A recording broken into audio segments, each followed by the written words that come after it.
नमस्कार साथियों। आज मेरी ज़ुबानी प्रस्तुत है महात्मा बुद्ध की एक और कहानी जिसका शीर्षक है सत्य की खोज। राजकुमार सिद्धार्थ ने मन ही मन ठान लिया था कि अब उन्हें भी संसार का मोह त्याग कर सन्यासी हो जाना है। सांसारिक सुख, ऐश्वर्य और वैभव विलास में जीवन को व्यर्थ नष्ट करना उचित नहीं है। संसार के रिश्ते नातों और वैभव प्रदर्शन से उन्हें गहन विरक्ति होने लगी थी।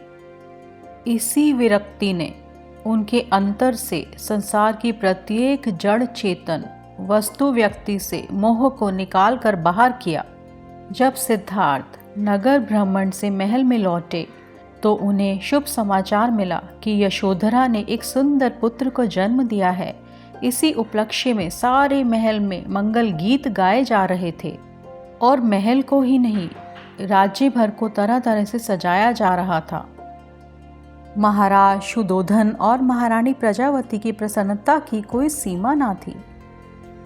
किंतु इस शुभ समाचार को सुनकर भी राजकुमार सिद्धार्थ ने कोई प्रतिक्रिया व्यक्त ना की। ऐसा लगता था कि उनके मन में निर्लिप्तता की भावना अपनी जड़ें जमा चुकी थी। सांसारिकता से उनका पूर्णतः मोह भंग हो गया था। राजमहल में तरह तरह के उत्सव और नृत्य गान के आयोजन हो रहे थे, किंतु किसी भी आयोजन में सिद्धार्थ का मन ना लगा। सिद्धार्थ को पुत्र होने की ना तो प्रसन्नता हुई और ना ही शोक हुआ। जब शिशु का नामकरण किया गया तो वे मौन ही रहे, निर्लिप्त ही रहे। शिशु का नाम राहुल रखा गया। राहुल अभी अत्यंत छोटा ही था कि सिद्धार्थ ने गृह त्याग कर सत्य की खोज में निकलने का निर्णय किया। ये आषाढ़ की पूर्णिमा थी। चांद धरती पर अपनी शीतल छटा बिखेर रहा था।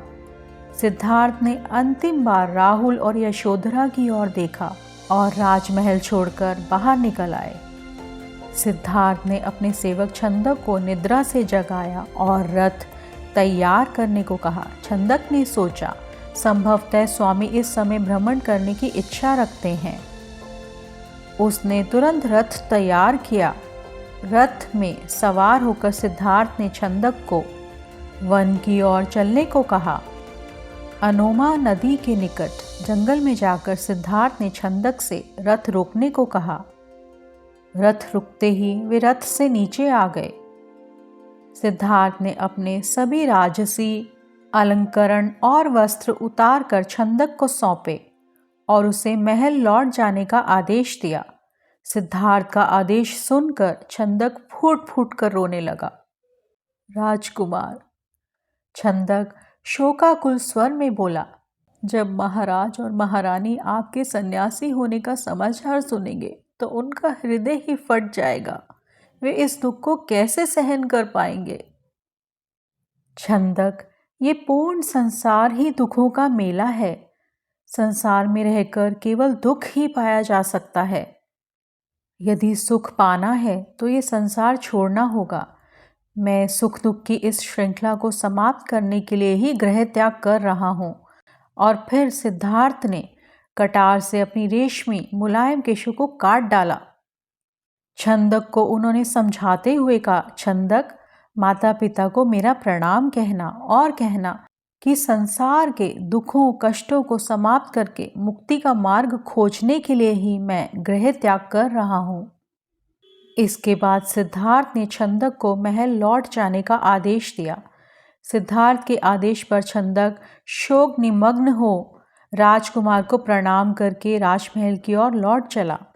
छंदक ने राजमहल में लौटकर राजकुमार सिद्धार्थ के गृह त्याग की सूचना दी तो महाराज शुद्धोधन और महारानी प्रजावती का दुख से बुरा हाल हो गया। यशोधरा तो नीर बहाती हुई विलाप कर उठी।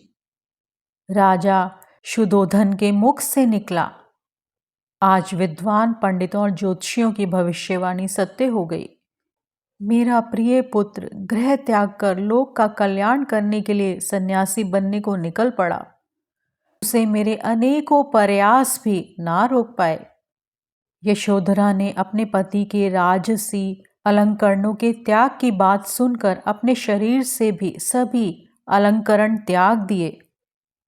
केवल सुहाग चिन्हों को ही अपने शरीर पर धारण किया। यहाँ तक कि पृथ्वी पर सोना और पत्तल पर खाना उसने अपना नियम बना लिया।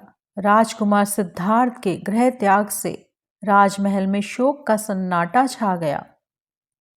राजमहल का वाद्य संगीत और पायल की रुनझुन भी ना जाने कहाँ खो गई। कहानी सुनने के लिए आपका दिल से धन्यवाद। आपका दिन शुभ हो।